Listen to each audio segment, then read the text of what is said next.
special edition of Daily Delivery today. Velle E. Neal III, columnist at the Star Tribune, joins me. Kind of a look back at 2021 and a look forward to 2022 as we kind of say goodbye to one and say hello to another. At saying hello, Velle, how you doing? I'm doing great, man.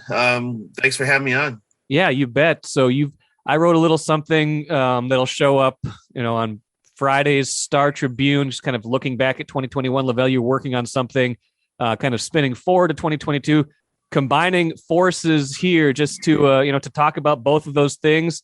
Velle, as I think back to 2021, it was, a year of a lot of strangeness. We kind of welcomed fans back to the stands, which was a big deal. Now we're kind of ending the year kind of back in a very familiar place with COVID, unfortunately. And we're going to, as we talk about 2022, that will be a part of our conversation as well. But as you think about, this last year, especially locally, anything jump out at you as like particular highlights that you remember? Well, you probably bring that up because I was just thinking about everything that transpired in 2021. And God, we went into that season, that year, just happy that it wasn't 2020 anymore. That, we were through the worst that the pandemic had to offer, and everything was going to be, on an upswing, or we're going to get back to normalcy. I remember at spring training, I was interviewing Byron Buxton from a distance. He was in the dugout and I was in the seats. And all of a sudden I see this stick come over my right shoulder. And my colleague, Phil Miller, and went to Home Depot and bought a retracting rod. And he had tied his digital recorder to the end of it. And he could extend it up to 8 feet. Do socially distant interviews with players. And I was like, is that what 2021 is going to be all about? And it got better as we went along. But once again, as we turn the calendar to 2022, we still have COVID concerns, and we still have protocols, and we still have to be aware and careful. And we're still not allowed back in locker rooms and clubhouses. Who knows when that's going to start? Games are still being postponed. This new variant has led to another outbreak that's forced sports leagues to take notice. We've took some steps forward, and we were able to enjoy some things about the year. Tom Brady leading the Buccaneers to a Super Bowl, getting the seasons completed in the other sports, celebrating people like Suni Lee and a fantastic run she had at the Summer Olympics. Gabe Stevenson, the wrestler, grabbing the gold medal on the last possible second. We're able to celebrate those moments. And so when you look back at 2021, you can still look back with happiness that you were able to see some cool moments on the sports scene, even though we're still dealing, with a pandemic.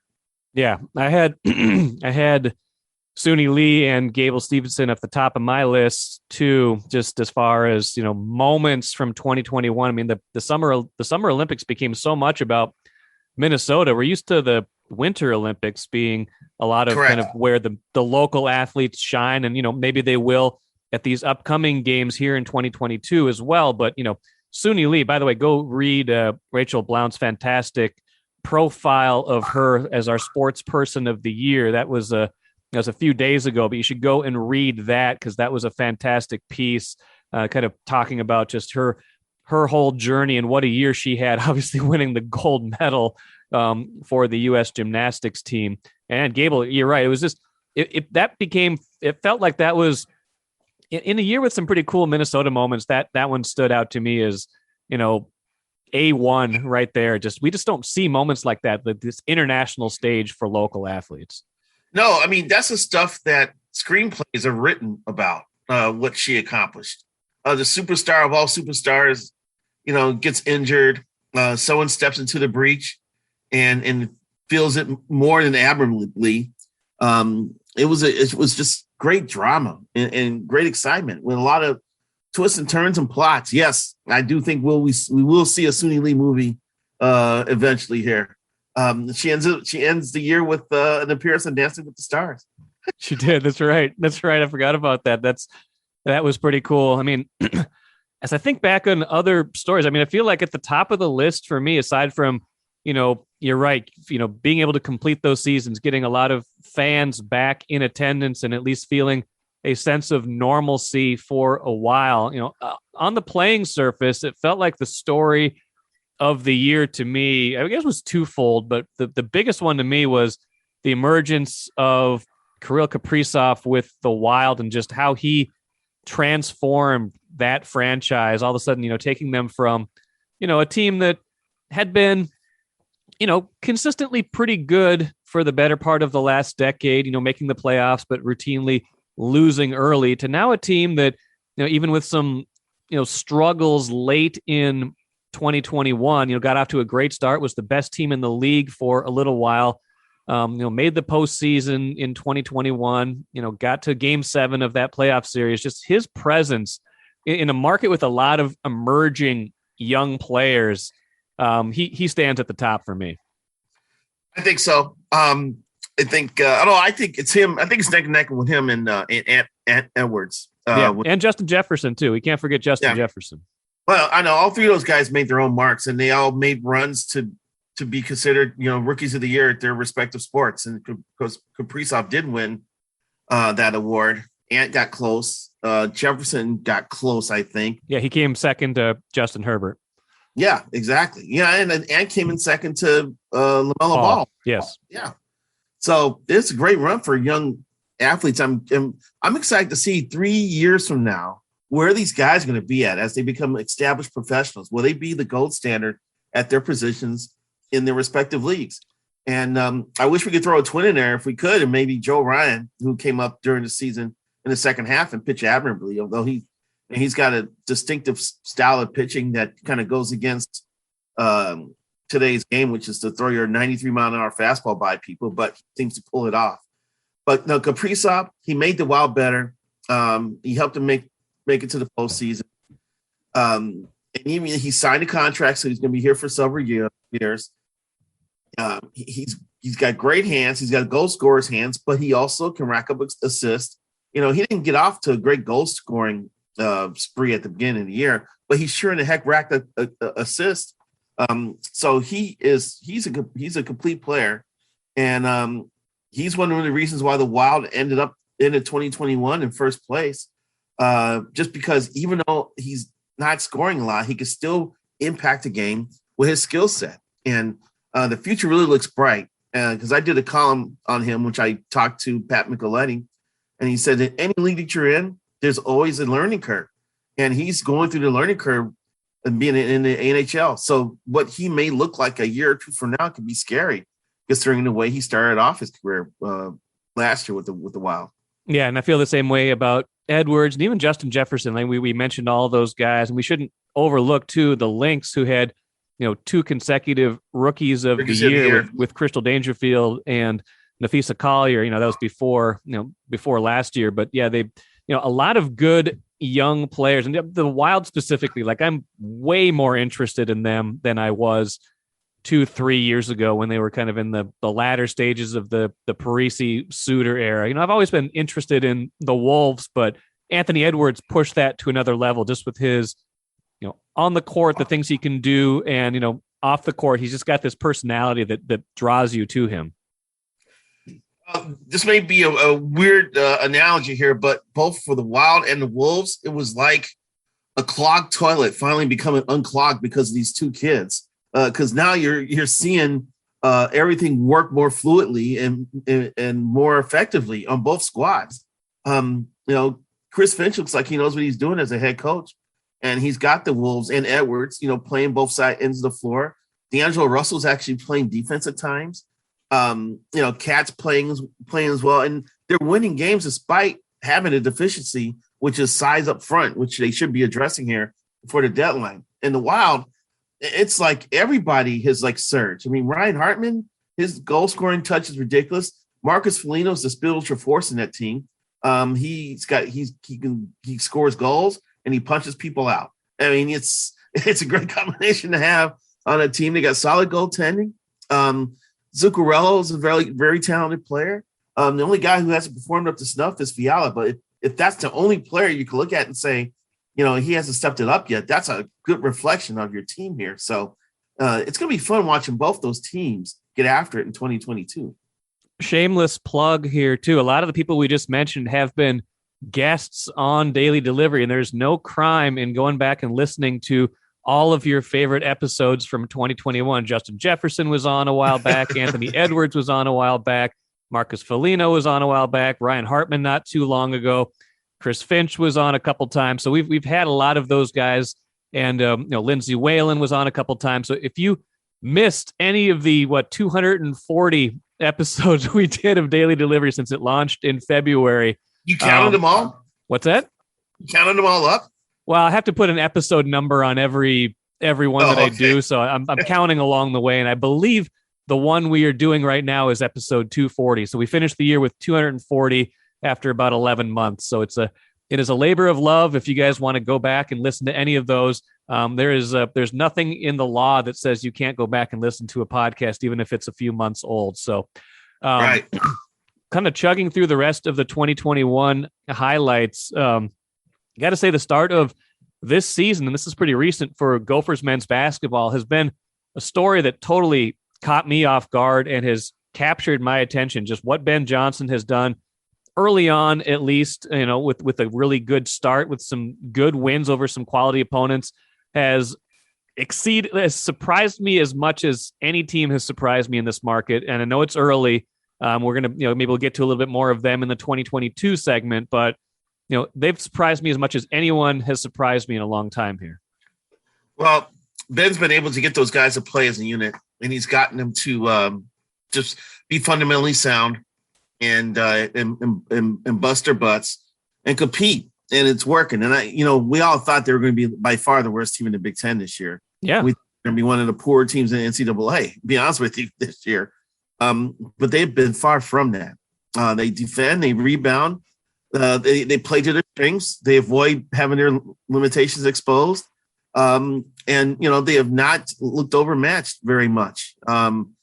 They were in the game for a while against Michigan State, and then they go to Michigan and beat Michigan. Now the Big Ten schedule is going to jump up on them here as we turn the calendar, because I think they got to play Illinois early on in January. They do, yeah.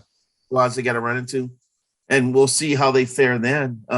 But man, I expected not to have any interest in watching Gopher basketball this year, but now I'm gonna have to, go to media availability and check out a couple of games just to kind of watch this program grow. And if he can recruit better than his predecessor, particularly within the state of Minnesota, then that program is going to be in good shape. It's unfortunate that Ben wasn't around before this wave of great high school talent came out. Yes, he missed the Jalen Suggs run. He missed the McKinley Wright run. He missed the Holmgren run, and whoever else you want to bring up.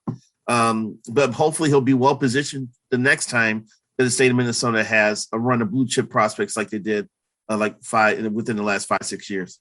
That's a good point. Good point on that. Let me finish. One of the biggest stories I think of 2021 locally, and was not a happy one. It was the Twins and just the nosedive they took from going into 2021 thinking they were possible World Series contenders to, flirting with 90 losses and not even really being competitive or close to the playoffs after, a bad start to the year. It's just a year where everything fell apart. Maybe it finished on a little bit of an upswing when they were able to sign Byron Buxton to an extension, but just in general, the year that they had was, a big story, but not a pleasant one for Twin City sports fans. Well, once again, I was able to go down to spring training in February and March. And at that time, Kenta Maeda looked like he was going to have a great season. Actually, Matt Shoemaker looked like he was going to hold down the back end of the rotation. J.A. Happ wasn't that bad either. But the concerns about beyond the starting five are already present in spring training, because you can't just get through a season with 5 starters. You're going to need 8, 9, sometimes 10 starters to get you through a season. And I was like, well, who's going to be called up after these guys? Because inevitably someone's going to get injured, or someone's not going to pitch well, or something's going to happen. And we saw early on that the pitching depth was tested early, and it flopped severely. And then the bullpen, anytime a reliever came out of the bullpen, it seemed like they were giving up a grand slam. Yeah. They got off to a bad start, and the injuries were early and often. Josh Donaldson got injured in the first inning of the first game of the season in Milwaukee. And things didn't get better. So they start out behind the 8-ball. They got clobbered by a COVID outbreak on the team, which a couple anti-vaxxers on the team got sick, and a couple guys who weren't anti-vaxxers got sick, and it just kind of spawned from there, and they just never could recover. The bullpen pitched a little bit better during the second half, but by then, Shoemaker was gone. Happ was traded. Barrios was traded. And it was just one bad thing after another. Looking back on it, most of the pitching decisions that Falvey and Levine made backfired on them.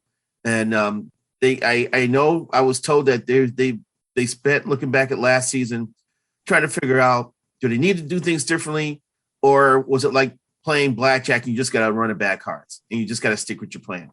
So we'll see how this turns out after this lockout ends, which God knows when that's going to happen, and see how they put together the rest of a pitching staff. And that's another thing we can go into is the lockout. But, they're not going to turn this corner here unless they assemble pitching. Now, they've got prospects at AA and starting to leak into AAA, but prospects are what they are. They're prospects until they prove that they're good major leaguers. And we're probably going to see some of them get caught up during this year, like Jordan Balazovich and Yoan Duran and Josh Winder and some other guys. But they're going to need some front-end guys to front their rotation until those guys are ready. So I want to see the Twins make a significant investment in a quality pitcher, either through free agency or by trade before the first pitch of the season is thrown, whether that's early April or May. Take a playcation to Mystic Lake for 24/7 gaming, fun restaurants and bars, and luxurious hotel rooms. And join Club M to bask in the rewards. Follow the lights to Mystic Lake, where every day is play day. Yeah, that's a good transition point to 2022. I don't want to give short shrift to a couple things I had jotted down, though, quick. Go for volleyball team, obviously, another really good season in 2021, making it to the Elite Eight before falling to Wisconsin. Go for football team. I don't think it was the home run of a season they wanted to have, but certainly, in contention for a Big Ten title until the final weekend of regular season play. That qualifies as a step forward in my book. Minnesota United, the Lynx, they both made the postseason. I think those ended faster than either one of them would have liked, but getting in gives you a chance. St. Thomas transitioning to Division I. I mean, a lot happened in 2021, even if it kind of snuck up on us. Yeah, go for football. Did they succeed or did they survive? I mean, from early on, they lost their best running back, Mo Ibrahim, ended up losing 3 running backs during the season, and they were able to still win 8 games.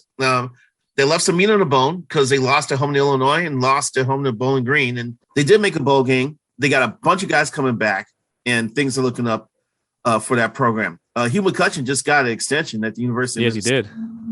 Well-deserved, because he's one of the best volleyball coaches in the nation. He's a former Olympic volleyball coach, and he has produced a great run of players. Most recently, Stephanie Samedy, who's a 4-time All-American. Samedy, I'm sorry, who's a 4-time All-American. Well, high school volleyball is pretty competitive here, and it's turning out good players. The Loons, they kind of have a crossroads because they're letting a lot of people go. They need a defensive midfielder. They need another center back. I don't think they ever really replaced Ike Power after Ike had to retire because of concussions. And they need another scoring option up front, or I think Adrian Heath's going to be on the hot seat here. And who's the other team you mentioned? You mentioned the Lynx. The Lynx were better this year. They went out and had some quality free agent signings, and they're always a threat. Man, Sylvia Foles, it's like fine wine with her. She keeps getting better and better with more experience. And she's going to go down as one of the all-time better players in WNBA history. And St. Thomas had the pleasure of covering their first home game as a football. And, I'm talking to their hockey coach for a story because he's also the USA women's coach as well. And it looks promising what's going on over there. Yeah, it does. It does. And that, all that leads into 2022. Let's spend, another 10, 15 minutes here just talking about, unfortunately, the first word I have written down under my 2022 notes is uncertainty. I mean, and, we talked about this even before we started recording. Anytime you're talking about the future, there's a certain level of we don't know what's going to happen. But it feels like the way 2021 ended with COVID, the way 2021 ended with, Major League Baseball in a lockout, we are particularly, in this mode of we don't know what's going to happen. I think Vikings are at a crossroads. We don't know what's going to happen with them as the calendar turns to 2022. Are they going to blow everything up? Are they going to, sneak into the playoffs and keep things going? Just a level of uncertainty at a very high level here going into the new year. I know, and a lot of it's because we've learned that the virus just doesn't not go away, like someone claimed that one day it's just going to all go away. No, it's here and it's here in different forms, and we're going to have to learn virus management instead of virus avoidance as we move forward in the sports world. And you're seeing, actually, I'm right. I've written about this. It's fascinating to watch these sports leagues and their approach to navigating this, because we've got NHL players backing out of the Olympics on one side of the spectrum. On the other side, we got the NFL saying that if you are vaccinated and boosted and you test positive, you do not have to miss any games now. And you don't have to keep if you're vaccinated and boosted, you don't have to be tested. We're pushing for more testing so we can identify the virus. And on the other hand, NFL's like, look, we're going to go forward with this. We're going to play our games and make our money. If you don't have symptoms, don't tell us. Right, exactly. NBA, we're going to sign replacement players now and just fill out the rosters and keep playing. We got a couple sports leagues going to drive right through this. And we got one sports league backing away and already have canceled or postponed 50 games. So emerging from this pandemic as the sports world emerging from this pandemic is going to be something worth watching as we move into 2022. Yeah, it absolutely is. And it's only one measure, like I said, of uncertainty. I mean, we still got a couple games left in the Vikings season. From what you've seen right now, what do you think happens in 2022, early 2022, once this season is over? I'm a Chicago Bears fan, so I'm expecting to see Matt Nagy no longer being the Bears coach. But yes, I think Mike Zimmer's tenure as Vikings coach is definitely in question here, as they're limping finish line here. They I don't know if you even call that a victory, what they did against the Bears on Monday Night Football. They were just able to survive the Bears' ineptitude in the red zone to pull off a win, but something's not clicking. And this team has been unable to put together just football over 4 quarters, over 2 weeks, over a month, all season long. This is amazing. It's the same team that beat Green Bay a few weeks ago and looked like they had turned a corner only to start losing games again. So I think all eyes are going to be on the Vikings early on to see if there's going to be movement here in terms of how the team is coached, and general manager Rick Spielman also could be on the hot seat as well. He's put together this roster. He's the one who brought in Kirk Cousins and then had to gut the defense to make ends meet. Cousins makes $45 million next year. How are they going to navigate through that? There's some a lot of unanswered questions with the purple here as we start the new year. Yeah, there is. Baseball too. I mean, I don't know if you could have more uncertainty with the league that we don't even know when the season's going to start because of this lockout. We imagine it will start at some point, but whenever moves are able to be made again, I mean, the Twins have to go out and get some pitching. I mean, I know they signed Dylan Bundy, which I did not love, and they've still got a lot of work to do there. If your most dependable starters going into the season are 2 guys who pitched a little bit at the end of 2021, and Joe Ryan and Bailey Ober, as you think about their outlook for 2022 and even when the season's going to start, what do you think about there? Well, first of all, we got to figure out when games are going to be played. I know a lot of teams also want to know what rules are going to play by. So a new CBA is going to be important to them, and probably the Twins as well, based on, as far as what other free agents they may bring in. But they can't even meet right now. I mean, they're meeting on non-core issues. They can't even sit at a table across from each other and have some meaningful conversations about what the economics of the sport are going to look like. And who knows when they're going to sit down and do that. I think this one's going to get nasty. I think we're going to hear rumblings from the Players Association that's to the extent that says, as soon as the lockout ends, we're going on strike. And they're going to try to turn the tables on the owners and make the owners suffer a little bit before both sides come together and come out to an agreement. Unfortunately, the Players Association feels that, they gave away too much in the last negotiation, so they want to overcompensate and make some gains in this one. And that's unfortunate for the fans who are waiting to see the games being played. But the truth is, the average salary has gone down in Major League Baseball. A player who was making the minimum 4 years ago was bringing home more money than the player making the minimum this past year. They have some meaningful concerns they need to bring to the table, and it's going to be up to both sides just being honest with each other, saying, "Look, we don't want to blow the $10 billion industry that is Major League Baseball. Let's come to an agreement, something that works for both of us, and go from there." But I don't know if each side trusts the other side, and you can't have an agreement until a level of trust is developed. No, that's absolutely true. And it seems like baseball's been at this kind of tenuous spot with the players and owners for years now, more so than other leagues. And they need to get to a point where they're not only have an agreement but where they are able to not have this like ongoing acrimony, because it just does not seem like it's good for the sport at all. A couple more happier things, and then we'll get out of here. I'm genuinely interested to see how 3 current seasons wind up: Wild, Wolves, and Gophers men's basketball. I think we talked about those a little bit in the context of the starts of those seasons. Wolves in good shape to potentially at least get into the play-in round, maybe even better. Wild, despite some late stumbles at the end of 2021, carry a certain amount of optimism and a certain amount of expectation into 2022 for how far they can go this year.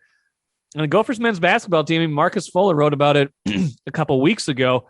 Like, they're starting to show up in some projected tournament fields when we thought they might not win a Big Ten game. No, that's rather remarkable. And these are franchises that had the biggest question marks, I think, going into the season. Anything, the word postseason next to the Wolves is a huge achievement for a franchise who's been to the playoffs just once since 03-04, I believe. That's a remarkable of not making a postseason in a league in which half the teams make the postseason. That's just, but they're playing much better. They're playing some defense. D'Angelo Russell, like I said, he's more of a two-way player than he's ever been in his career, and they're actually fun and entertaining to watch. And it'll be great I can't wait for the trade deadline to see if they can find a frontline partner to go with Cat, because if they do that takes things to another level, and they should be able to flat out make the playoffs while you're having to go through a playing game. The Wild, they're at the time we had this conversation, they're still right there at the top of their division. They're one of the better scoring teams in the league. They're getting production from several players weren't expected to.